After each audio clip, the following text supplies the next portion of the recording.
দিকে আজকে যে আমাদের মহান স্বাধীনতা দিবস, আমাদের জাতীয় দিবস, এই দিবসকে আরো মহান্বিত করতে। এবং আপনারা দেখতে পাচ্ছেন পেছনে অনেক বড় একটা টিম রয়েছে এবং এই টিম বাংলাদেশ, আমাদের যে বাংলাদেশের সেনাবাহিনী রয়েছে, শুধুমাত্র সেনাবাহিনী না, আমি এভাবে বলতে চাই যে বাংলাদেশ সশস্ত্র অর্কেস্ট্রা দল রয়েছে যারা পরিবেশনায় থাকছে আপনাদের সামনে। তারা কিন্তু শুধুমাত্র যন্ত্রসঙ্গীত পরিবেশন করবেন না, তারা একই সাথে দেশাত্মবোধক গান, ব্যান্ড সঙ্গীত পরিবেশনা করবেন। এই পরিবেশনের পর কিন্তু রয়েছে বাংলাদেশের প্রথম এবং এখন পর্যন্ত একমাত্র 21 পদকপ্রাপ্ত ব্যান্ড ওয়ারফেজ। সো ওয়ারফেজের পারফরমেন্সের পর রয়েছে ফায়ারওয়ার্কস। সো আই হোপ যে পুরোটা সময় জুড়ে আপনাদেরকে আমরা সঙ্গে পাচ্ছি।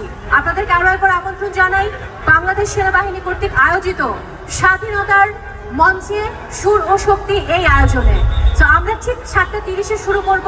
আমি আশা রাখি সেই সময়টা আপনারা সবাই একসঙ্গে থাকবেন, আমাদেরকে সহযোগিতা করবেন এবং খুব সুশৃঙ্খলভাবে আমরা আমাদের এই আয়োজন শেষ করব। থ্যাংক ইউ, ধন্যবাদ সবাইকে।